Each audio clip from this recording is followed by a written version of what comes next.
If you're uncomfortable, if you're going through shit like, oh my God, oh, I did this to my life. And I say this as somebody who has burnt shit to the ground.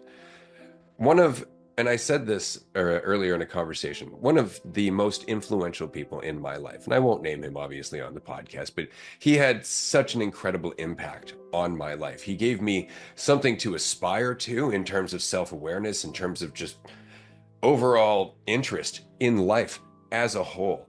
And when I look back at my life, he was the closest, or at least one of the closest people that I would ever count as a friend. But our parting words were in anger.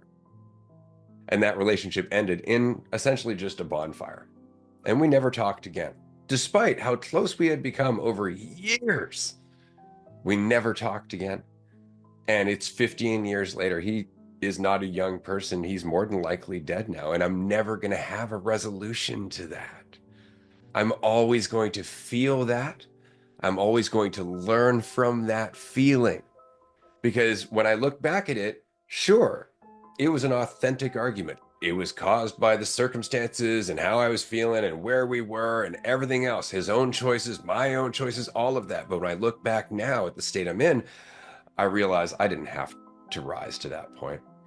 I didn't have to burn that bridge in the way that I did. But of course I did. Otherwise, I wouldn't have that insight now. But that is the reason that I tread so softly now, is because of experiences like that. Experiences that, frankly, I will feel shitty about for the rest of my existence, regardless how much I learned from it, regardless like how much I turned that lead into gold. It still sucks. It still hurts. It's still a point of quote unquote regret.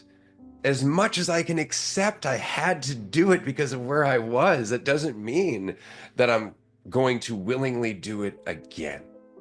And it's because of that emotional content. It's because of that feeling that often we just want to fucking unload. I don't like how this feels. I feel regret. I feel guilt. I feel shame. It's like, yeah, I feel that. Just don't take it as the gospel truth. And before you know it, you're learning from it and continuing on without so much baggage.